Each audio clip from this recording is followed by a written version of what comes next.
नमस्ते। आइए आज हम जानते हैं 9 ग्रह, 12 राशि और 27 नक्षत्रों के नाम।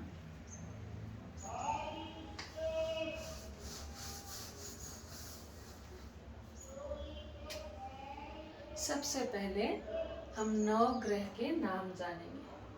तो सबसे पहला ग्रह है सूर्य।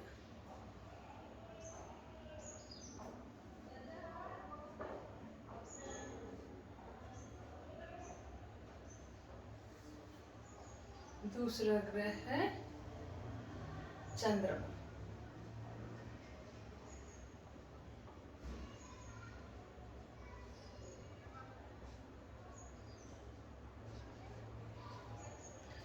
तीसरा ग्रह है मंगल। हम ऐसे भी देख सकते हैं, हमारे जो 7 दिन हैं रविवार से लेके शनिवार तक, वो इसी क्रम में है जैसे कि हमारे ग्रह के क्रम। तो तीसरा हुआ मंगल, मार्स, मंगल।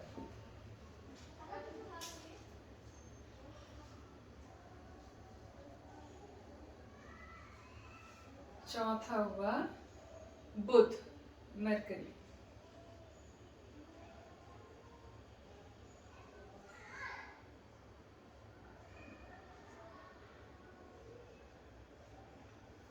पांचवा है गुरु।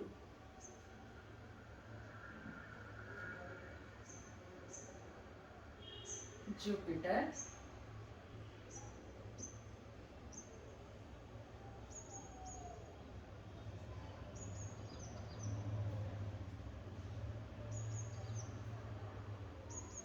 नंबर 6 में शुक्र, वीनस,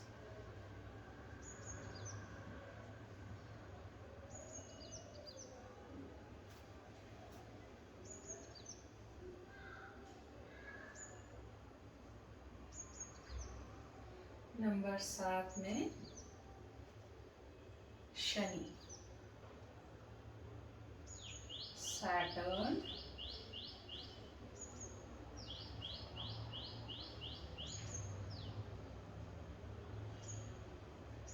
शनि।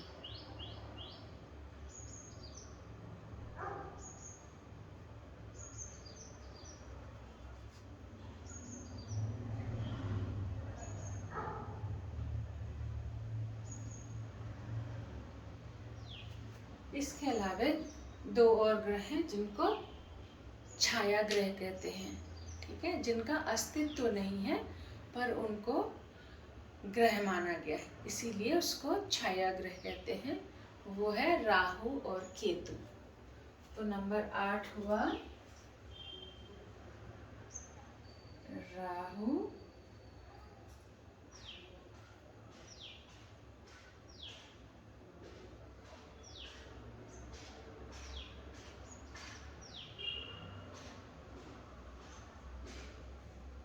और नंबर 9 हुआ केतु।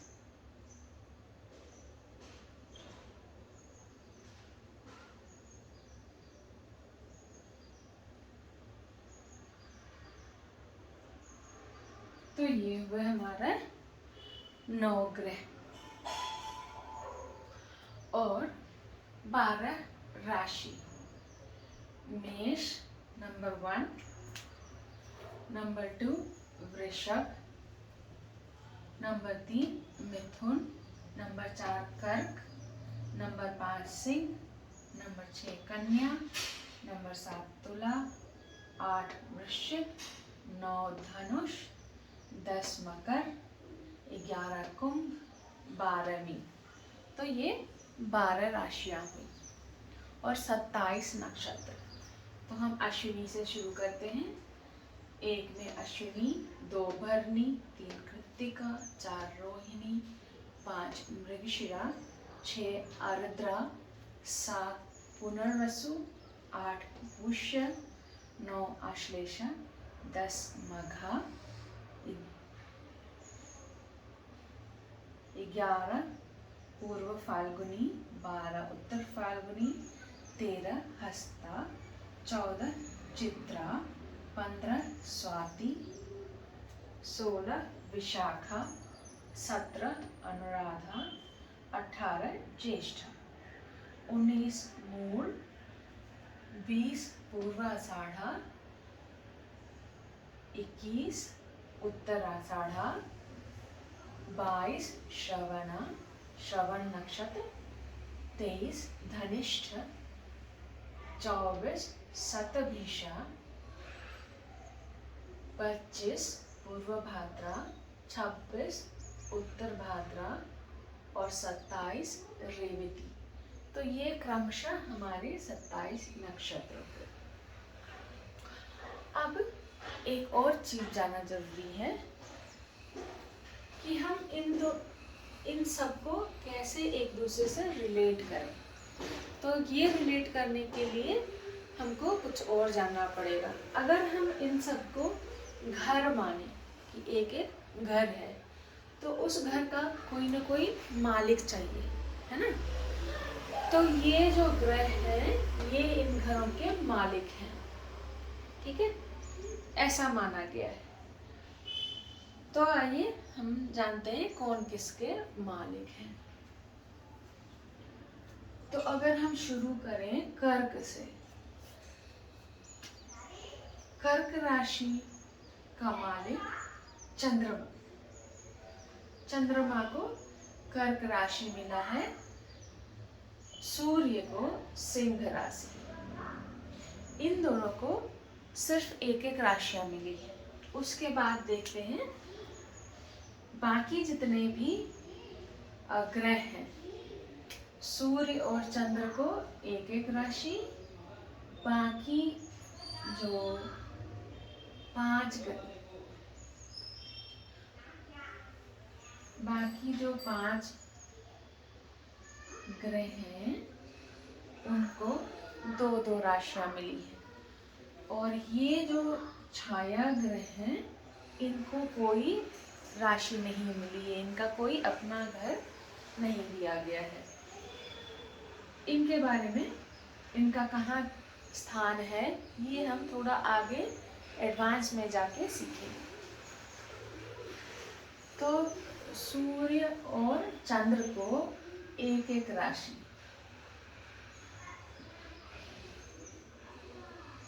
ठीक है, और बाकी जो 5 ग्रह हैं इनको 2 राशि मिली है, ठीक है। अब देखते हैं किसको कौन कौन सी 2 राशि मिली है। तो हम कर्क और सिंह के बगल में अगर देखें तो इधर मिथुन और इधर कन्या है। ये दोनों का मालिक बुध है। फिर हम उससे और बगल जाएं, मिथुन की दूसरी तरफ और कन्या के दूसरी तरफ, तो वृषभ और तुला है। ये दोनों ग्रहों के मालिक वीनस यानी शुक्र है। उससे थोड़ा हम और दूसरी तरफ जाते हैं तो मेष और इधर वृश्चिक। इन 2 राशियों के मालिक मंगल है। मेष से दूसरी तरफ और वृश्चिक से दूसरी तरफ अगर हम देखें तो धनुष और मीन है। धनुष और मीन के मालिक जुपिटर यानी गुरु हैं। और बाद में इस तरफ 2 राशि बचती है, वो है कुंभ और मकर। इन दोनों के मालिक शनि हैं। ये इनका घर हो गया। मतलब आपके घर में आप मालिक हैं, आप चाहिए तो किसी को किराए में दे सकते हैं या खुद भी रह सकते हैं। लेकिन ये जो ग्रह हैं ये एक जगह स्थिर नहीं रह सकते, ये घूमते रहते हैं, ठीक है। तो इनका मकान ये है, पर ये कहीं घूम करके कहीं जाते रहते हैं, चारों तरफ घूमते रहते हैं, सारे ग्रह घूमते रहते हैं। जब हम किसी का कुंडली देखते हैं तो उस समय में हम जैसे आप एक मनुष्य है, वो दिन भर घूमता है, बैठता है, खाता है, पीता है, बहुत सारे मूवमेंट्स करता है। लेकिन अगर हम एक पिक्चर लेते हैं, क्लिक करते हैं, तो वो एकदम स्टिल आ जाता है। मतलब वहाँ पे एकदम एक जैसी स्थिर आकृति बनती है।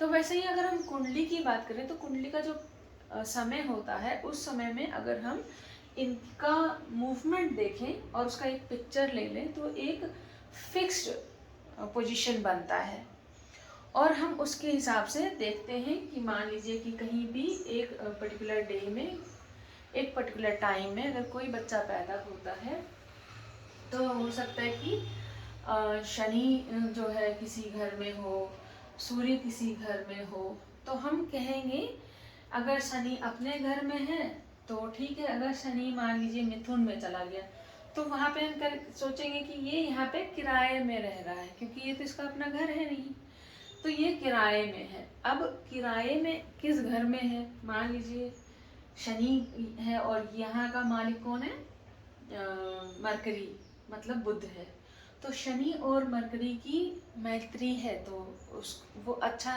रहेगा। अगर मकान मालिक से आपकी अच्छी बनती है तो उस घर में आपको रहना अच्छा लगेगा। लेकिन अगर शनि, देख लीजिए ये शनि घूमता घूमता सिंह राशि में पहुंच गया, वहाँ पे उसके मकान मालिक से उसकी नहीं बनती है, सूर्य और शनि की नहीं बनती है, तो वहाँ पे वो कंफर्टेबल फील नहीं करेगा, है ना। आप ऐसे मकान में जाइए जिसके मालिक से आपको हमेशा विरोध हो, तो मकान चाहे कितना भी बढ़िया हो लेकिन आपको वहाँ रहना अच्छा नहीं लगेगा। तो ऐसे ही बाकी ग्रहों की बात है, अगर सेम देखा जाए यहाँ पे ये मकान सूर्य का है और सूर्य घूमते घूमते जा रहा है। अगर सूर्य की बात करें, सूर्य घूमते घूमते वृश्चिक राशि में गया, वृश्चिक राशि का मकान मालिक सूर्य का मित्र है, तो वहाँ पे सूर्य को ज़्यादा परेशानी नहीं होगी, या परेशानी नहीं भी हो सकती है। अगर वही सूर्य सिंह से घूमते घूमते धनुष राशि में गया, धनुष राशि का मालिक है गुरु, तो हो सकता है यहाँ पे भी देखा जाए तो सूर्य को धनुष राशि में रहना अच्छा लगेगा क्योंकि वो मित्र का मकान है। लेकिन सूर्य अगर मकर राशि या कुंभ राशि में हो तो वहाँ पे सूर्य को रहना अच्छा नहीं लगेगा क्योंकि वो दुश्मन का मकान है। ऐसे ही कुछ और राशि हैं जिसमें कुछ ग्रह जो है सो उनकी मैत्री होती है, एक मैत्री का चार्ट होता है। कुछ थोड़े मित्र होते हैं, कुछ ज़्यादा मित्र होते हैं, और कुछ थोड़े शत्रु होते हैं और कुछ ज़्यादा शत्रु होते हैं।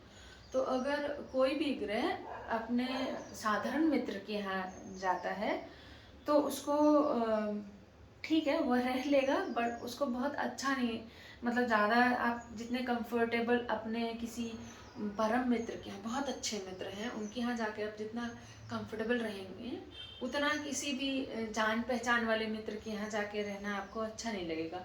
तो वैसे ही है कि जो साधारण मित्र है उससे ज़्यादा अच्छा परम मित्र के यहाँ लगेगा। वैसे ही अगर आप घूमते हुए गए और कोई मकान है जो आपको थोड़ा बहुत अच्छा नहीं लगता है, मतलब हल्की सी आपको दुश्मनी सी या मतलब मनमुटाव सा है, वहाँ पे भी आपको अच्छा नहीं लगेगा, पर उतना बुरा नहीं है। मतलब मान लीजिए कि थोड़ा मनमुटाव है तो आप बहुत नहीं भी बिगड़ेगा, थोड़ी बहुत क्षति होगी। लेकिन अगर आप अपने दुश्मन के यहाँ पहुँच जाइए और आप दुश्मन के घर में बैठे हुए हैं तो सोचिए कि आपको हमेशा लगेगा कि वो दुश्मन कुछ ना कुछ बिगाड़ेगा या वो बिगाड़ता रहेगा। तो ऐसे ही कुछ ग्रहों का भी है, उनकी मैत्री जिससे है या बहुत ज़्यादा मैत्री है या हल्की दुश्मनी है या बहुत ज़्यादा दुश्मनी है, उसके हिसाब से हम लोग ग्रहों के पोजीशन को देख करके बता सकते हैं कि वहाँ का प्रभाव कैसा होगा, है ना। तो आज के लिए बस इतना ही, धन्यवाद।